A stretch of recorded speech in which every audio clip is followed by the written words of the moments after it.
Welcome to the Audiation in the Wild podcast with your hosts, Beau Taillefer and Eric Rasmussen.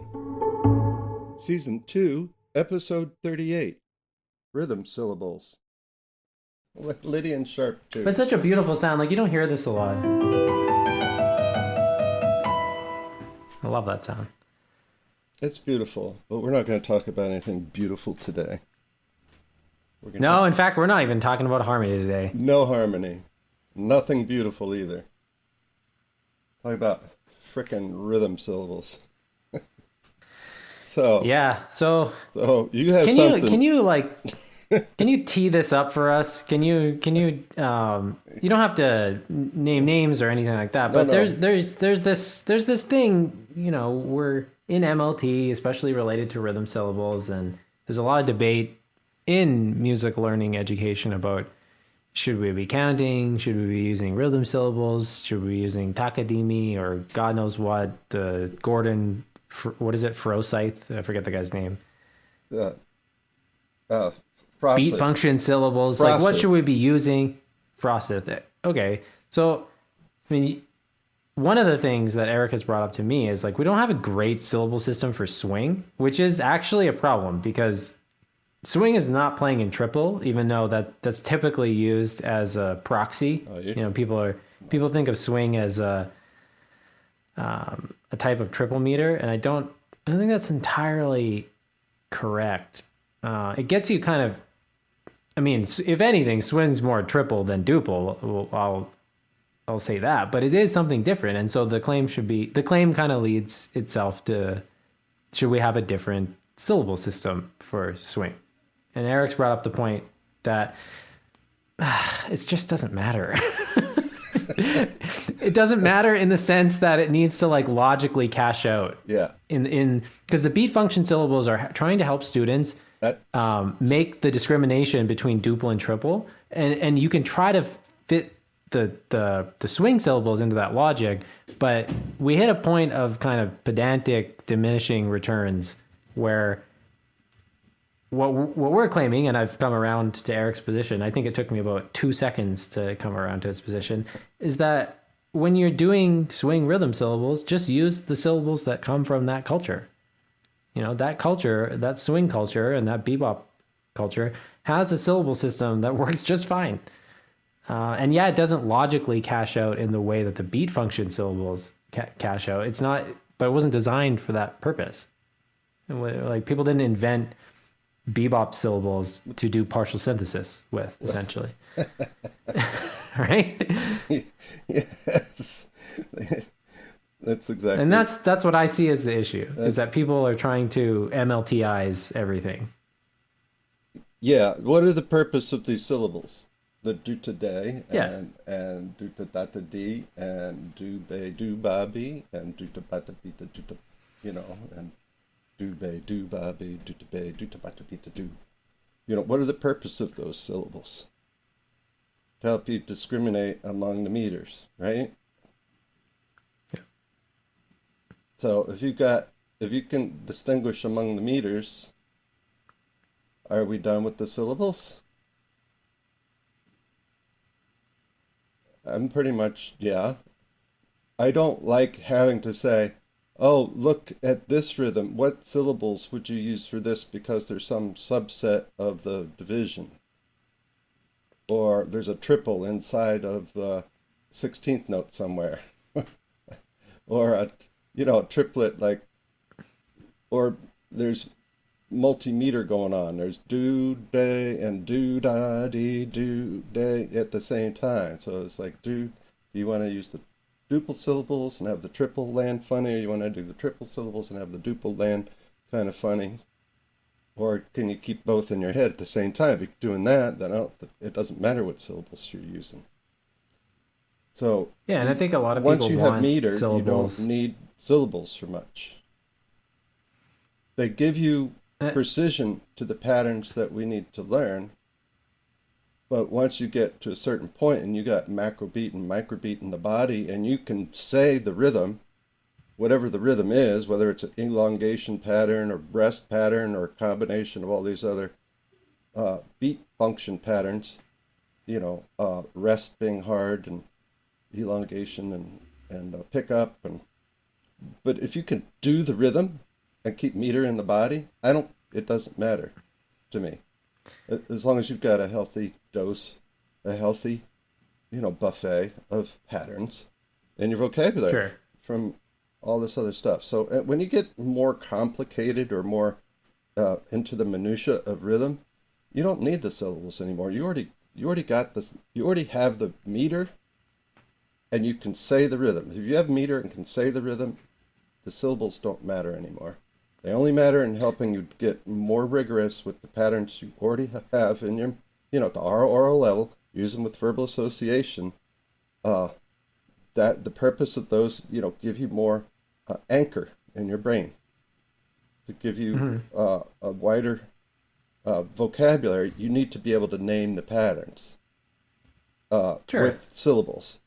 But at some point, style is more important than beat function. Yeah, And fair enough. And I think the context that your students find themselves in educationally makes a big difference for how detailed you're going to get in labeling individual rhythm patterns anyway. Like if I have a student that wants to be a jazz musician or a classical musician and they're playing in bands and they will need to be interacting with notation, like guaranteed, I want to make sure they have verbal associates and do the symbolic association that so they can get through the tasks that they're going to be jumping through. But if I have someone who comes to me and is like, I just want to play guitar and it's a rock guitar and I'm not going to be reading anything but tabs and I'm not going to be interacting with like true music notation, I don't care. Like, I really don't care. I care more about their oral vocabulary and having some basic rhythm syllables just to help them navigate the meters. But after that, like, I'm not gonna be getting much into labeling like really specific elongation patterns with rhythm syllables if they can play them, because it's not gonna help them pursue the specific musical goals they have. And I think you're making a similar point that the style and getting the meter in your body, it's that, which is all part of oral, by the way. It so far outweighs the kind of nitpicking of going down into like the proper verbal associate for all the the patterns you could, all the divisions, all the like. But there can be value for certain people to do that. I'm not claiming there isn't, but I think sometimes the cart gets put before the horse here. the purpose of rhythm syllables is to help children distinguish meter among meters, distinguish between duple and triple, and then combined and uneven, which just from now on should be called BB ants. Big beats are not the same size, and we stop arguing about what to call it. That's the way children learn it the easiest. But anyway, boy, I'm ornery today. But the purpose of the rhythm syllables is to help get the meter. Once the kid feels meter and phrase and period and and section and form, those are things that are harder. So let's do more of that. If the meter's already there, then the only thing you need is more vocabulary of melodic rhythm and style. Get the style, and how you get styled. Do today is great for certain styles, but it's not going to work across the board. Do it's like it'll get you through most. Eric, of the what was the name stuff. of that? I just want to highlight the. I mean, let's go back. Let's step back for a second. I mean, the name of this podcast is Audiation in the Wild, and the reason Eric and I wanted to name it that is that there are examples of people using and violating MLT principles in the wild, and we should take a serious look at the results that they're getting. And Eric, what was the name of this this tradition? Is it conical or conicone, or what is it? Yeah, conical is the Indian vocal. Okay, so like, I just want to make a claim here about this. Yeah. So we can have like theoretical, abstract, academic discussions about which rhythm syllable systems work the best and beat functions better than non-beat function in certain contexts. But go watch the people that are trained in this tradition who are not using beat function syllables they are doing fine. Like, and I would claim that if you wanted someone to reach their rhythmic potential and you had a choice of sending them to a teacher in this tradition versus an MLT teacher,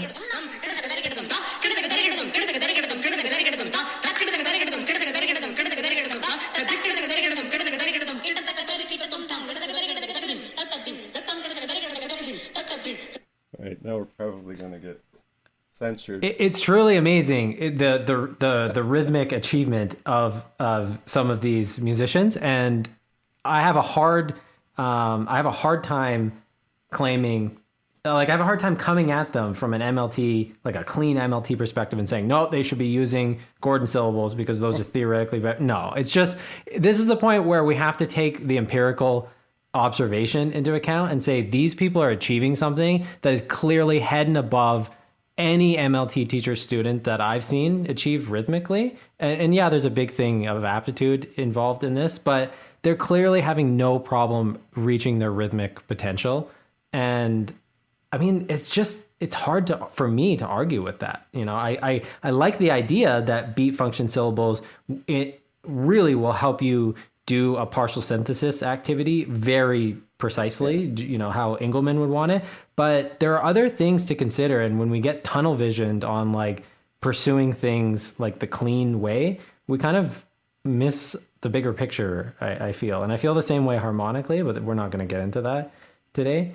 And so I think it's important for us to not kind of exist in an echo chamber of MLT logic, you know? And we should look at other traditions and cultures and say, well, why the hell are these people getting such good results with this rhythm syllable system? And it's their oral is just so nuts that it outdoes all of that stuff. We got to start taking culture and making it fit inside of MLT, and have MLT fit inside that culture. If you look at the culture over there, you know, look at what their oral is. Look at their listening vocabulary is. Right? Exactly. And the purpose... MLT explains why they're achieving at the level they're achieving, but we can't. MLT is not a finished theory, so we can't say, well, what we can say is maybe if they experimented with different ideas, they could even further their achievement. But we can't say no, they're doing it wrong. They need to be using actual MLT principles because they're getting results that we're not getting with our own students. And so I think that's really important. And the spirit of MLT is empirical observation, right? It's actually studying how people learn music. Yeah, you have to have the results in front of you, either good research or 20 years of harmonic sequence results. But no, the purpose, stay on topic here. Rhythm syllables. Yeah. The rhythm syllables in conical are for a different purpose. It's not for beat function.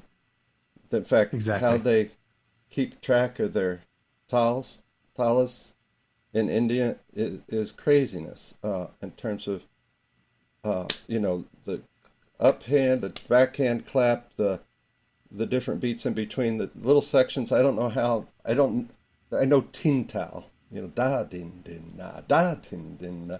Na din din da da din din da. There's something, right?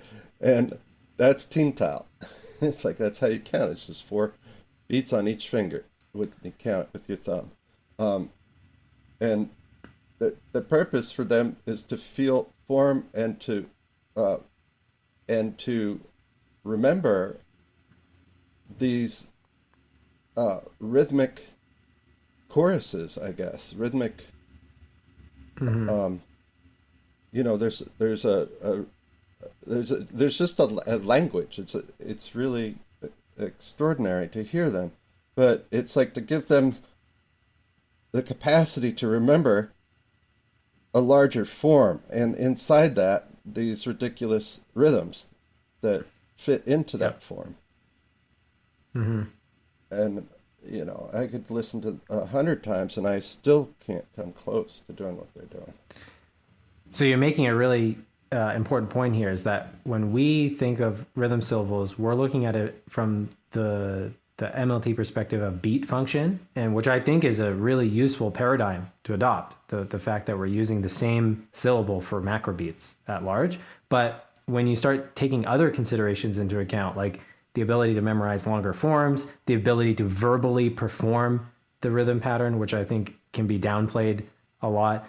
A tradition like this that has actually stood the test of time and has existed in a culture for a long time, there's things we could potentially learn about it. And this is another, I don't want to get into harmony right now, but my claim that we should learn pitch letter systems and a movable dose system, because there's no real reason to restrict yourself to only using one verbal associate system. It could potentially be true for rhythm too. There might be certain situations where kids at a certain age, you teach them beat function to make the partial synthesis of the meter more clear, but there's other systems that could be used for other purposes as well.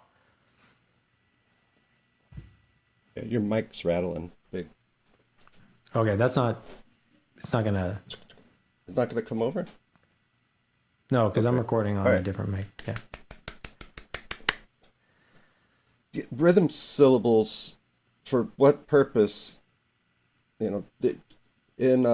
So if you're using the Takadimi language, the syllables mean where and how you hit the drum, the tone of the drum.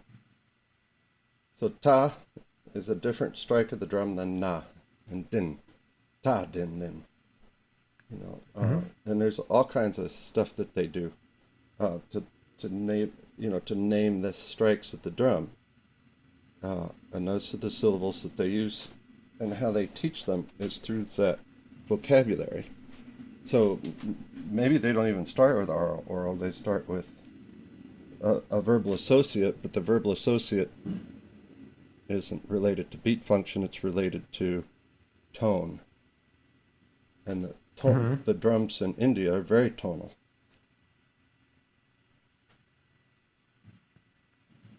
So I find that fascinating. And, and then there's another tradition that has its own kind of nonsensical, air quote, system of verbal associate. It's like bebop scatting. People always use the similar syllables when they're performing. Doobop, shabop. Doobop, shabop, bop, bop, bop. But there's not the thing about these kind of syllables, it's more of a performance thing, I feel, than an actual labeling, like a logical labeling phenomenon. What they're labeling here is style, because bop is different than ba. Ba, ba, ba, ba, ba, ba, ba, ba, ba, ba, ba, ba, ba, da, ba, ba, do, ba, do, do, ba, do, do, do, do, do, ba, do, da, da, da, da, da. And I end up doing that kind of scatting, rhythm scatting versus tonal scatting. But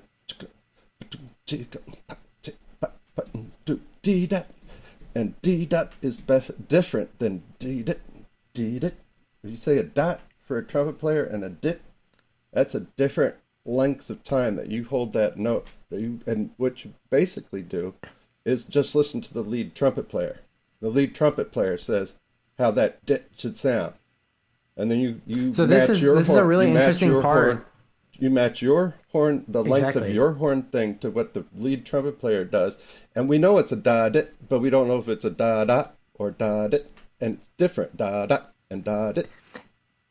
So this is the interesting part of syllables, is that syllables can be used as some type of logical verbal associate that's helping the mind organize, like I mean, Gordon's rhythm syllables aren't mathematical in the sense that they're being counted, but there's a logic to how they're laid out. But this thing that you're talking about, it's not about the logical layout of the divisions or the microbeats or whatever. It's about using the mouth as an instrument, and the syllables facilitate using the mouth as its own instrument. And so there's different purposes they're being used for. So again, if you come at it from a very logical verbal associate MLT perspective, it's like, no, we shouldn't use those syllables because it's not helping people understand how the meter and how the patterns are organized. But it's not about that. It's about using the mouth in a way that is accurate for the performance. I mean, Jordan mentioned the same thing tonally in terms of him preferring certain syllables for certain tones or tonal patterns or whatever, because they can facilitate a more in tune performance. Yeah, James Jordan and you made had the same his syllable to help choir sing in tune or to achieve a different color. or we can take other considerations into account. Young mouths have a harder time making certain syllables, so we can change the syllables of the patterns that they perform to make it easier for them to actually perform them. So I mean, but I loved your point that like, you know, the dot or dit, those are different things. Yeah, when you're performing.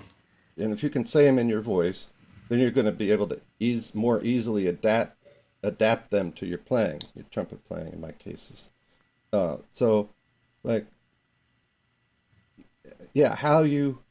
you want to be able to oral these things, and how you oral them is using a different language for syllables, for rhythm, so that you can be more precise with the style and the exact articulations that you're trying to achieve as an ensemble. This kind of opens a door to something else that I find interesting, is that, you know, my infatuation with Engelmann leads me to come up with the idea that maybe we don't even actually need to be performing the rhythm syllable. Like if you want to name a rhythm pattern or a pattern, you know, a macro beat pattern, like dot dot dot dot dot dot dot dot dot dot, that has a name, right? Usually in duple we call it do data. But the question is, do you even actually need to be performing that while you sing it? If you can oral that dot dot dot dot and feel it in your body, and someone's just like, hey, that's do data. Is there actually even a requirement for any benefit in audiation of being able to perform the pattern with the syllable at the same time? Yeah, I don't know the answer to that. I think, well, the same way that we have names for things in your life. If you didn't have names for them, you couldn't remember near as much. So you need... No. Hold on. I'm not claiming we don't have names for them. I'm saying that... So music is a very interesting phenomenon in the sense that when... we're using the name at the same time we're doing the thing that the name represents, right? So this is why people sometimes have problems when they don't start with oral, where someone will go, I can do data. That's not right. Right? I can't. That was so hard to even do. My brain is so funny. Go ahead. Right? That doesn't make sense. But so there clearly is the possibility of someone performing the right pattern but naming it wrong. But what I'm claiming is that you could just go bop, bop, bop, bop, bop, bop, bop, bop, and someone's like, hey, that's do data. You don't actually have to say the name at the same time of doing it. I don't think that's required in terms of pinning the tail on the donkey, so to speak. Because even if you do a symbolic association, I mean, you can point to the pattern and just say that's what you just performed. If you didn't though, it's harder for kids to read if you didn't perform them on the syllables. I'm not sure I agree, and I'm not sure I disagree. Well, I think it's an interesting question. I'm not claiming we shouldn't be singing or performing the patterns while we...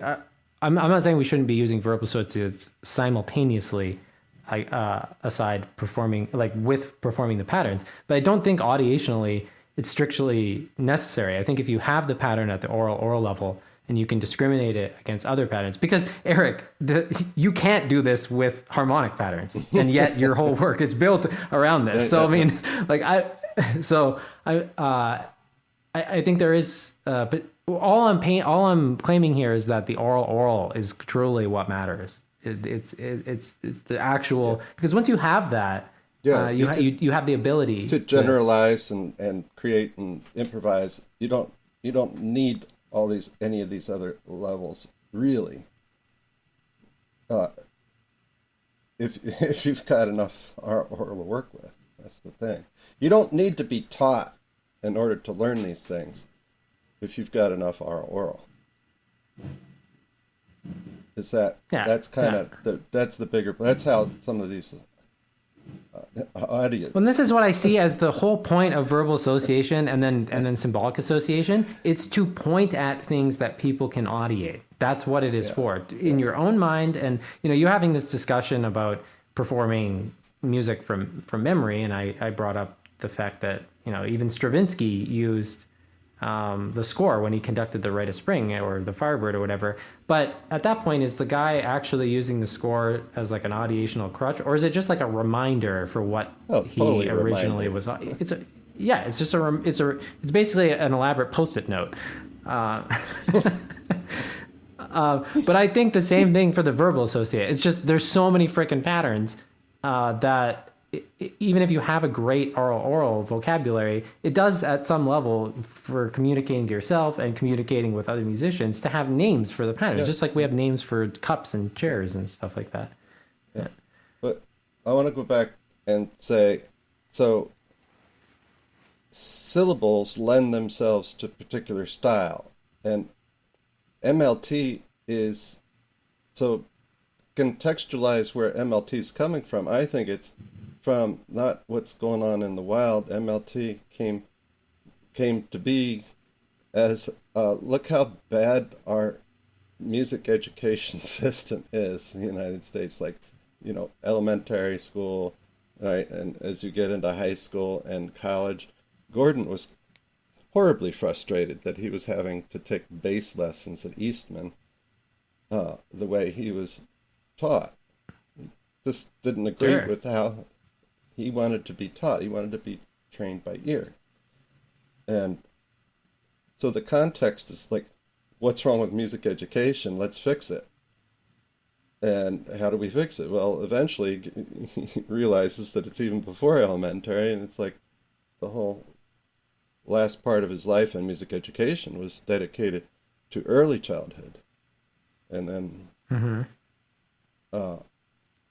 that gave him a different context for, okay, why do we need to look deeply into how do we develop musicians? And you start with acculturation, right? You've got to absorb and randomly and purposely respond and grow in a vocabulary. Well, what is that vocabulary? You can't get Latin really well if you're just using duta data.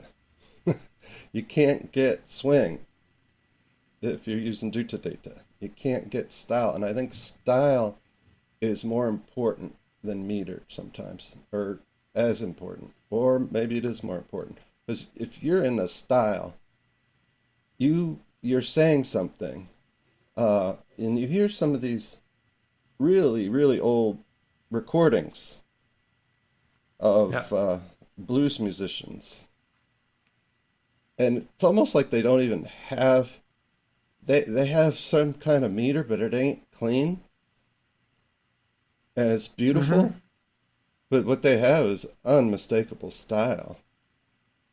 So are they completely clean in terms of the rhythm and how it represents on paper? Could you write it down the way they're playing? No, you can't. And this has been a theme in this podcast lately, is just constantly pointing back to style is the bigger context that meter and harmony, that they exist in. I mean, the harmonic choices or the rhythmic choices in by certain musicians, they are there to prop up the style. They're not there, hopefully, to show someone's harmonic chops, or like, people get into that all the time. They're like, jazz musicians are like the worst for this, right? Sometimes there's just like, you listen to someone play and you can tell their whole filter of what music is just playing the craziest harmonic shit. Yeah. It's not about actually like making a piece of music that represents something stylistically or emotionally or something like that. It's just, and I'm not against that exercise of like, sometimes it's amazing to watch a virtuoso of harmony just like unload, right? But I think that if you're kind of like, if you think that that's all music is, or that's the only mode of existence that is available to a musician, you're missing out on something, because there's different,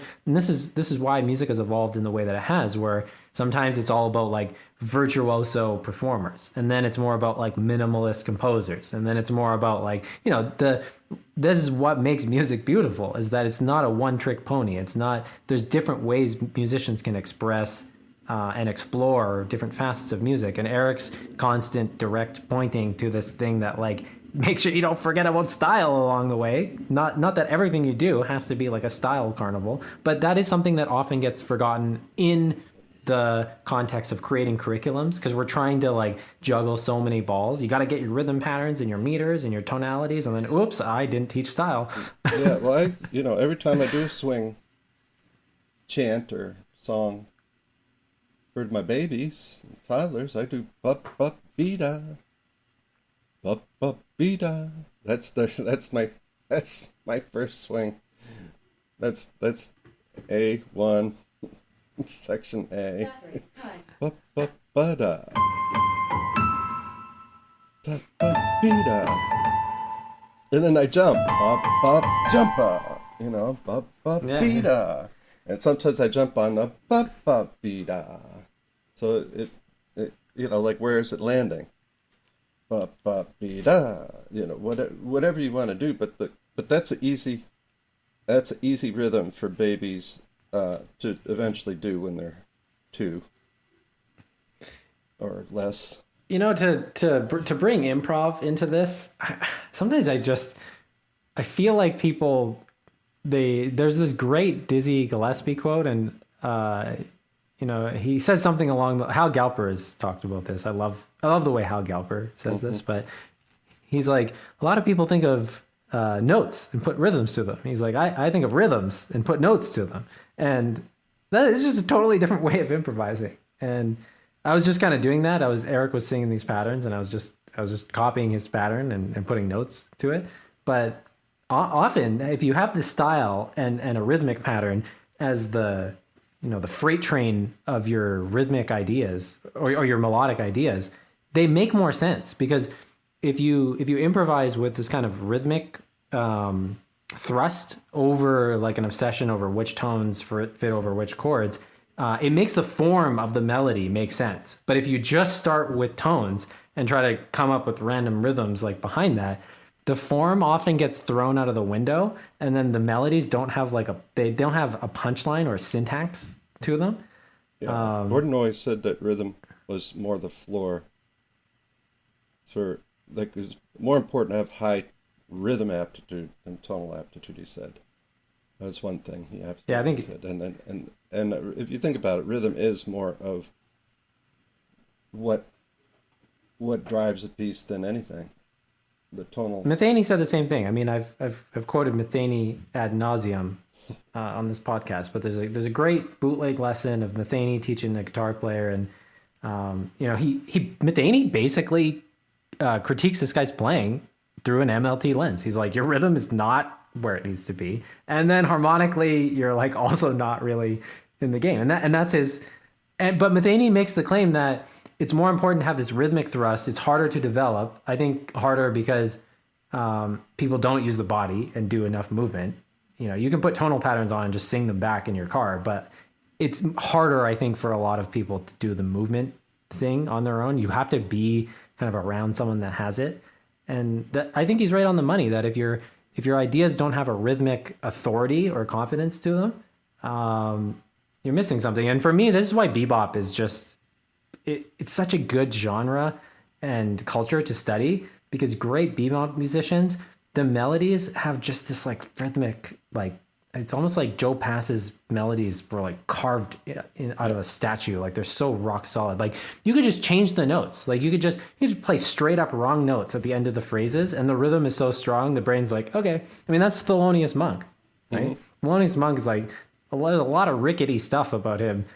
And interesting note choices, but the rhythm is just so like just so on the ball. Thelonious is rickety. Yeah, there's something rickety, like it's like not quite right, but it's cool, right? Yeah, it's almost like a boat that's about to fall apart. He loves his minor seconds. So much. No, he's the genius harmonically. Silly. I love his voicings and stuff. So back to syllables. So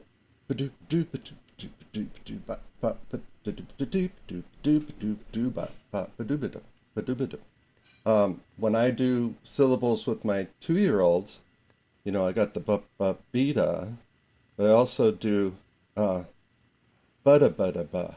Butta, it's so much easier for young children. Butta butta ba, rather than ba ba ba ba ba. They can't do ba ba ba ba ba. Butta butta ba. So I can get 16th, butta ba, butta ba, butta ba ba ba ba. I get 3-year-olds to do that pattern. Right? Yeah, And you can't do we were ba talking ba about this a ba while ba ba ago. ba ba ba ba ba. It's too hard in the mouth. So I think Same with divisions and triple. our oral shouldn't all be ba, and Yeah. that bothers me that we don't make it easier for the kids, and there's nothing wrong with ma ma ma ma, or wah wah wah wah, when I'm interacting with these little babies, because I'm just trying to change the sound of what I'm doing to distract them timbrally or distract them like, oh, that was different, oh, that's different. I don't want to do too much saying for the babies. Yep. Yep. So I'm always mean, cha cha cha cha and like that. Yes. Yes. A while ago, Eric and I were talking about, even for myself, I prefer with triple divisions instead of duta-data-dita.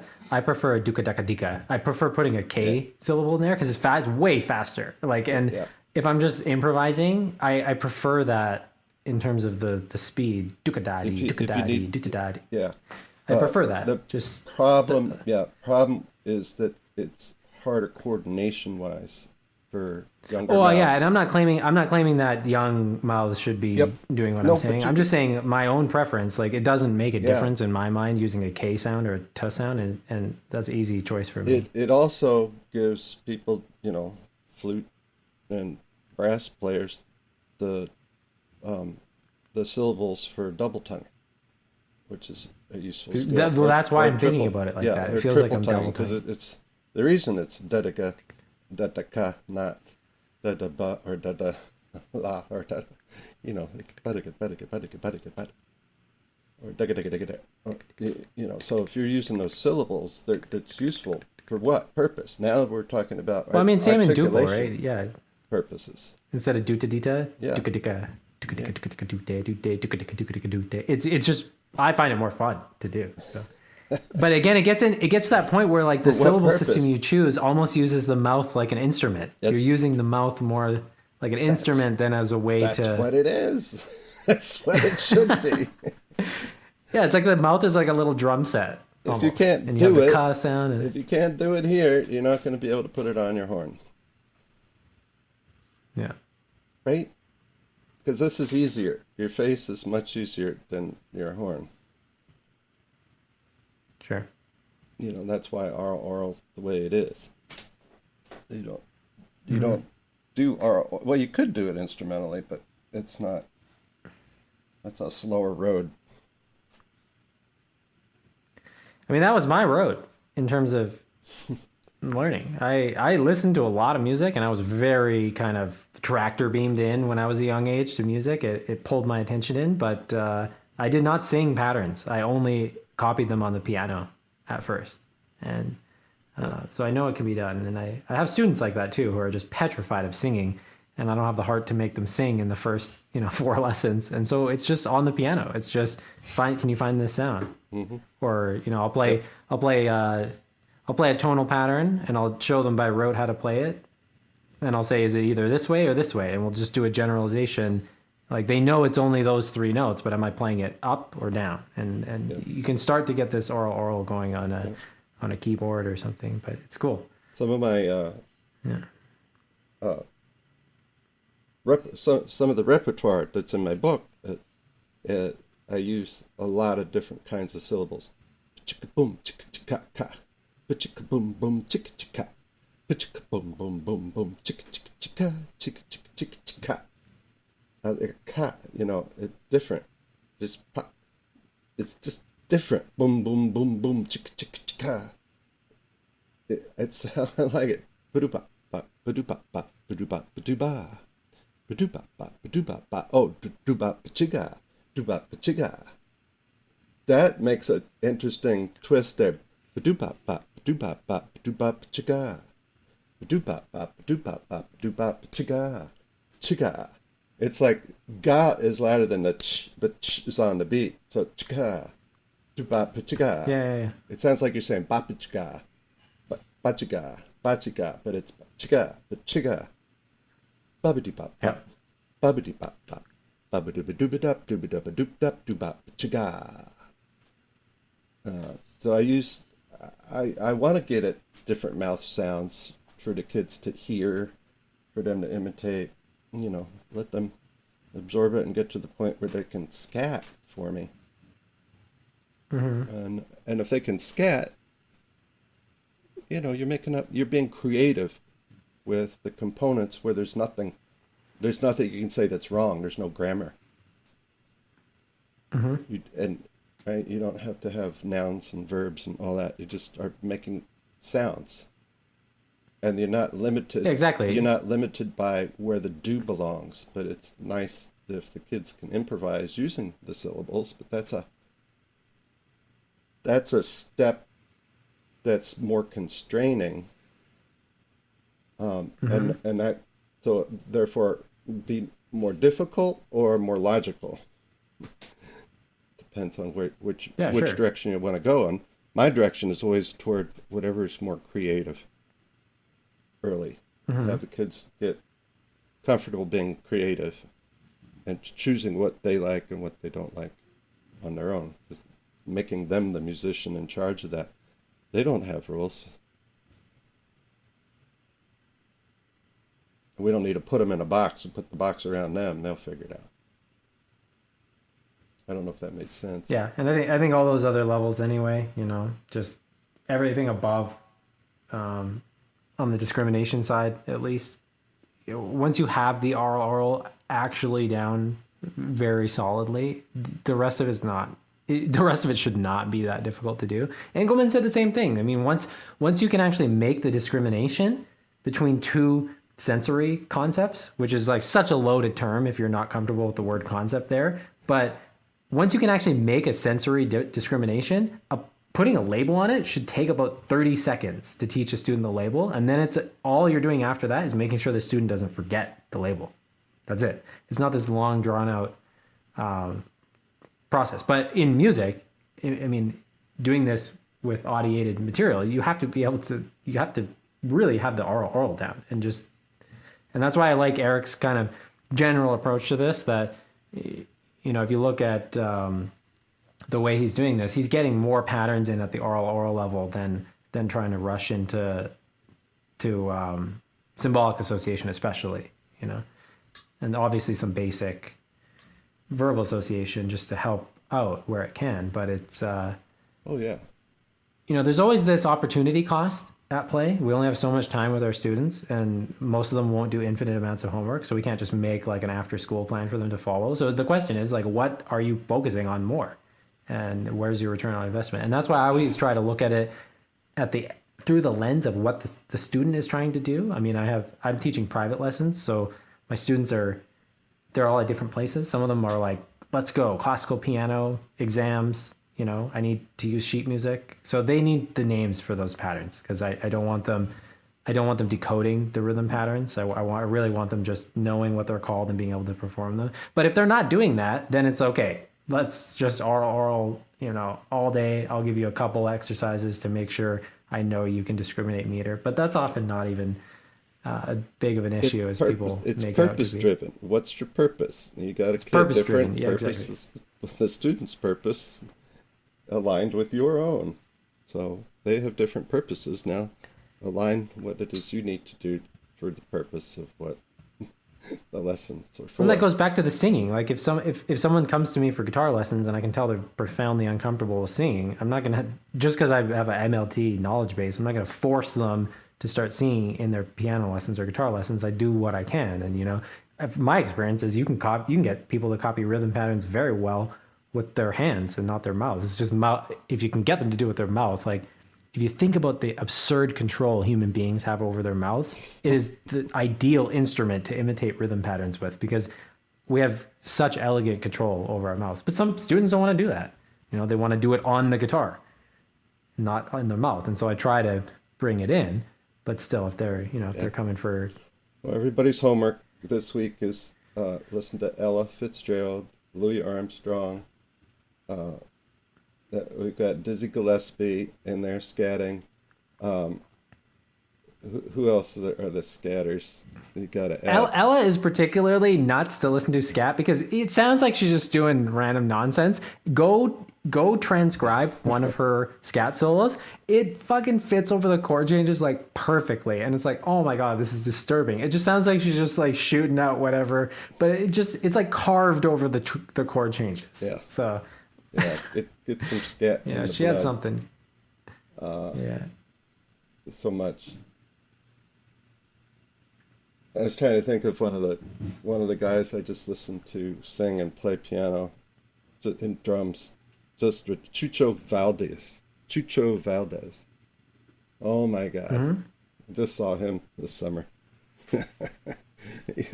Listen to how Latin singers do their syllables, their language. That's great. Yeah, I mean, a practical takeaway, you can just use the beat function syllables with your MLT repertoire and just throw more oral stuff in there. When you do the blues stuff, don't freak out and try to like worry about putting a verbal associate with it. Just get the sound in the ear, like primarily. Yeah. Well, there's people that say that it needs a system. I say once you understand meter, once you understand style, the syllables aren't as meaningful anymore. Oral, you'll get it. So hopefully we made at least a few enemies.